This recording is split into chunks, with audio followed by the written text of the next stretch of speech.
Hello, it's Kimberly Inez Mays, and I am back to talk to you about a brand new topic. All right, so I'm here to talk about attracting your target audience. And target audience, ideal client, dream client, I'm going to be using all of this interchangeably, but I like target audience just because it includes multitude of people who may not end up buying from you, but you want to attract them because they are the types of people you want to work with. So, really, it's important to define your target audience early in your business. And why it's important is because if you speak to everyone, you really speak to no one. And here's an analogy for you. Let's say I'm baking cookies. Not everybody likes the same type of cookie. But if I try to please everyone, I'm going to end up with a chocolate chip, raisin, oatmeal, frosted, cinnamon, gingerbread, and it's not going to taste good to anybody. And that's what trying to appeal to everybody is like. Trying to appeal to everybody is like you speak to everybody, but then you really speak to no one. So it's really important to say, I am looking for somebody who fits a particular demographic and also a particular psychographic, what it is that they do, what it is that they're interested in, how they feel about a particular topic, their lifestyle, and what is it about them that makes them a good candidate to work with. So you want to make sure you define your audience as it pertains to putting yourself out there, marketing your materials. Otherwise, it's going to be very difficult for you to stand out. And a lot of people think, okay, if I niche down, then I'm good at so many things. So how do I pick one? And I say, find who's coming to you. I'm gonna tell a story, even though it's probably gonna elongate this video. But I accidentally became a coach and speaker because when I was doing coaching, or no, when I was doing web design, sorry, or when I first started my business, I was amongst coaches and speakers. And so when I started doing websites, I was like, I don't know what I'm gonna do websites for. I don't have a niche. And then I was in this community of coaches and speakers and service providers, people who were in that heart centered, mission driven space. So I said, wow, I have an opportunity here. These are the people in my circle. These are the people who are coming to me. These are the people I can help.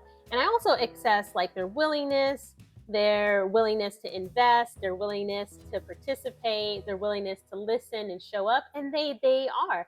And this might be different for your business. Like, for example, a web designer might be really, really good at making landscaping websites. So they want to target landscapers because the website that a landscaper needs is not going to be the same website that a coach needs.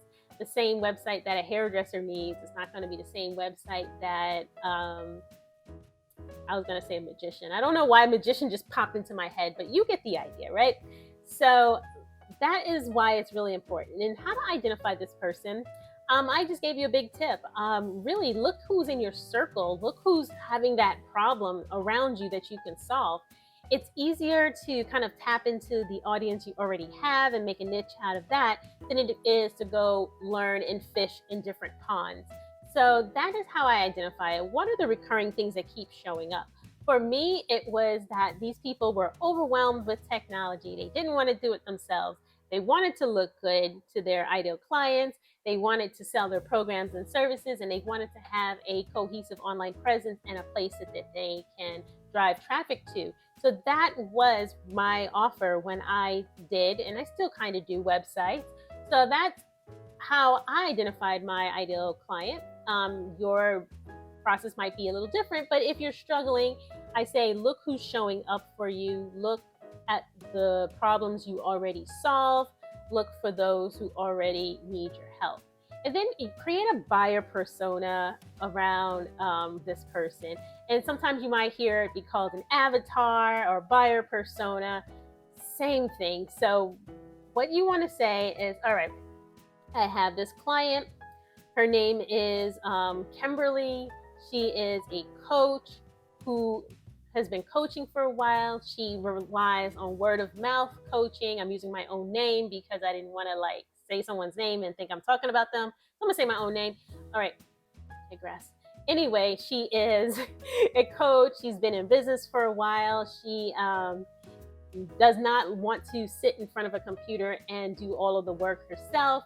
She's overwhelmed. She's distracted by shiny objects. She wants somebody to take her by the hand, create a marketing plan for her, and execute it. Let's say, she makes 6 figures in her coaching business. So the more granular you can nail this down, the more you're able to speak to them. And I'm going to talk about point number 2 is crafting magnetic messaging and your content. So the role of messaging and content in attracting your audience is vital. Remember, like, we have so many distractions out here. It's not even funny. It's ridiculous.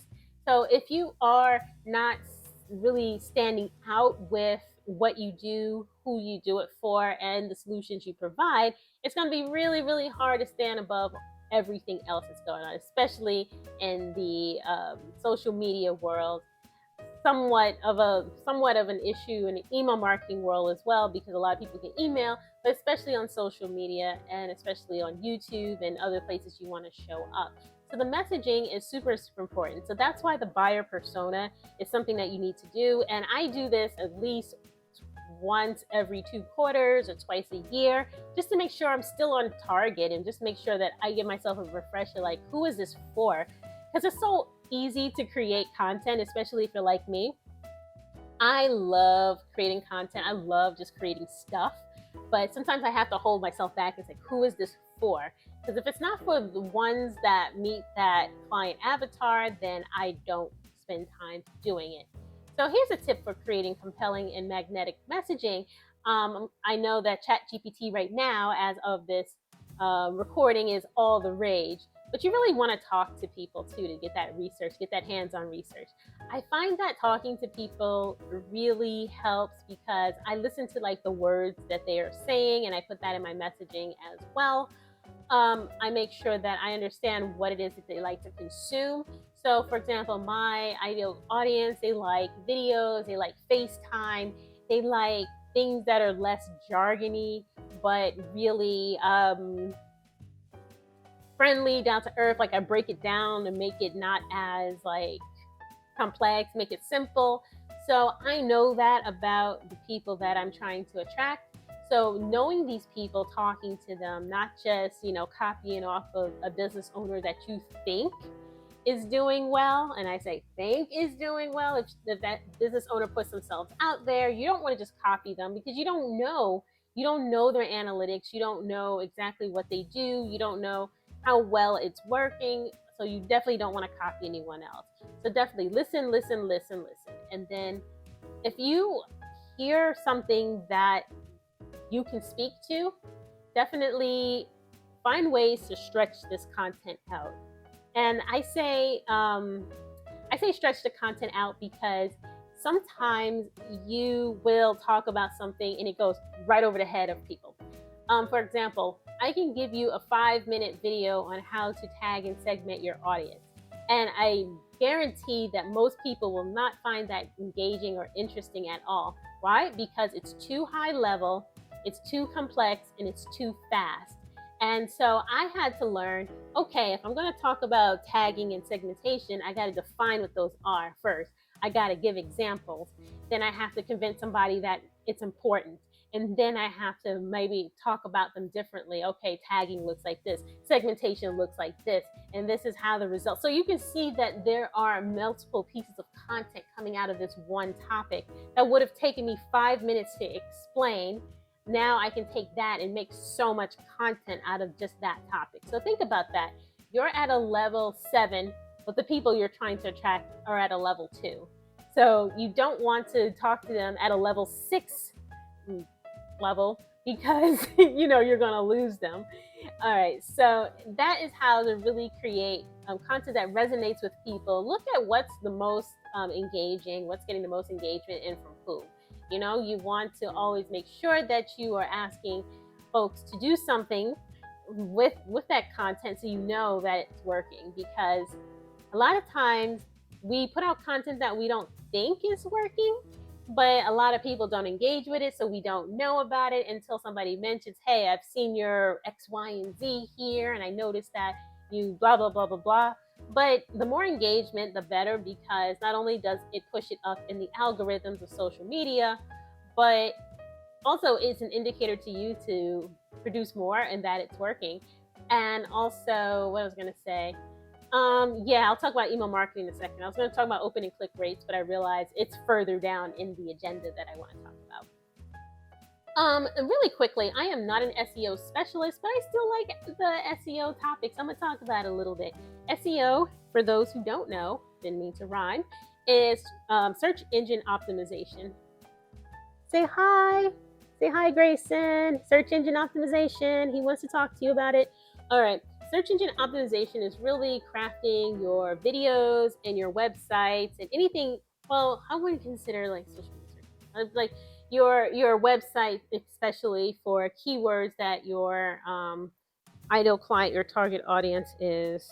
Sorry, cat. It's got its nail in my shirt that they're looking for. So for example, you want to make sure that your headlines are conveying the message that you want to convey, because most people aren't going to read the text, that you're not using too much jargon, that you're not using words people don't understand, and making sure that you use these words in abundance, because the search engines have what they call crawlers that go through all of the websites and see what this site is about, and based on particular keywords and based on the popularity, the strength of there's a whole like algorithm to it that keeps changing, is very proprietary.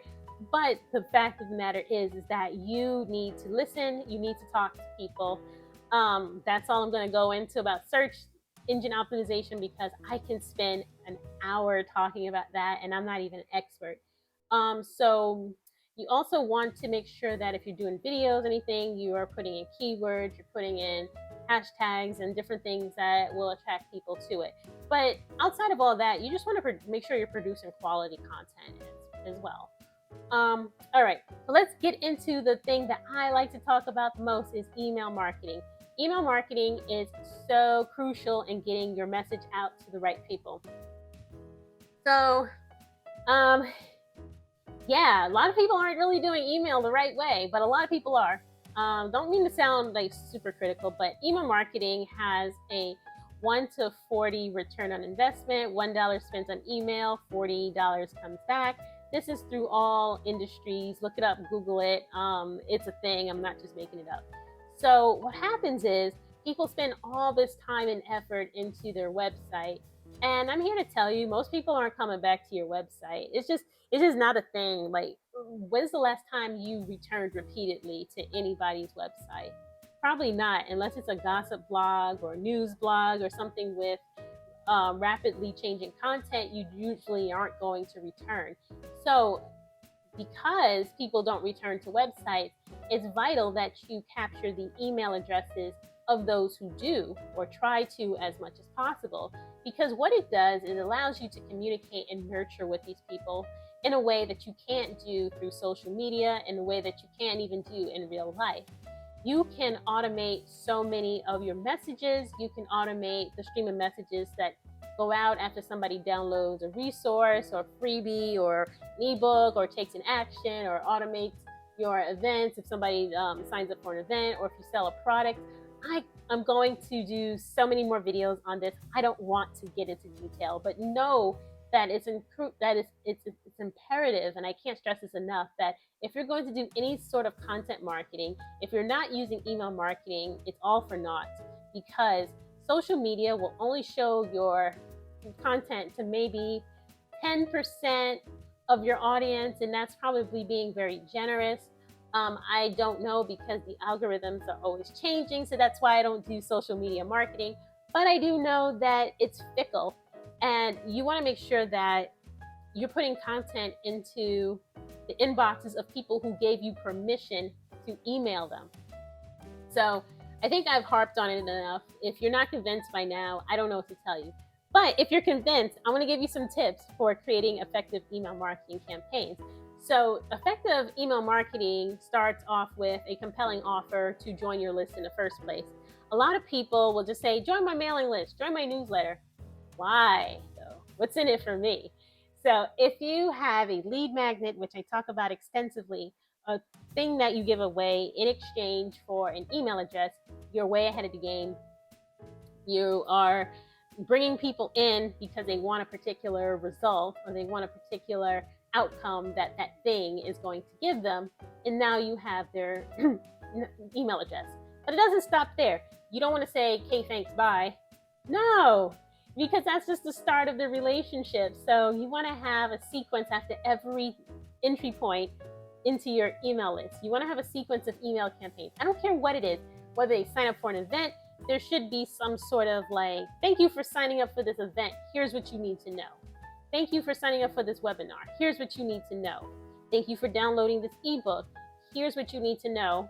And here's how to use this ebook. Oh, have you read the ebook? 2 days later, you can automate that.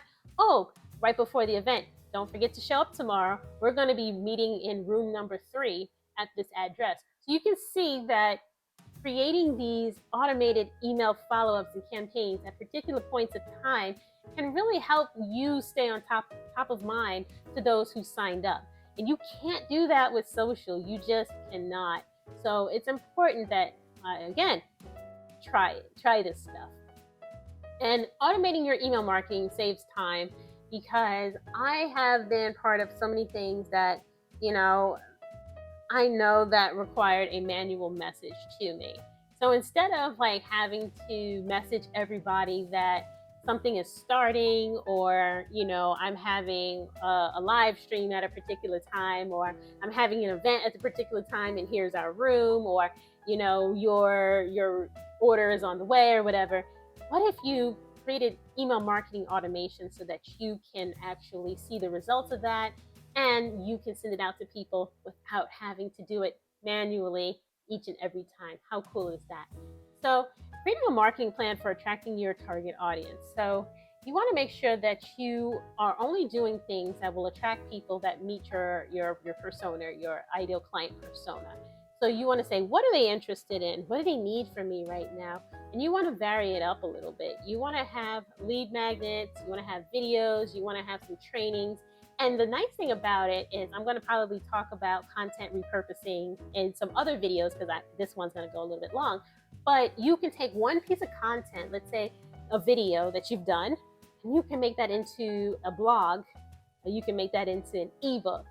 You can put it into an AI software and make it into something readable. You can do so many things with this, and it is nuts how much you can repurpose your content. So definitely have a plan. Number one, I would say number one, but the most important thing I would say is decide on the transformation and the benefits they're going to get from consuming that content.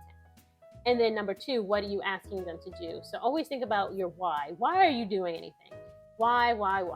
I'll tell another story. When I first started out in business, I knew that my audience liked inspirational quotes. So I just peppered my Instagram with inspirational quotes.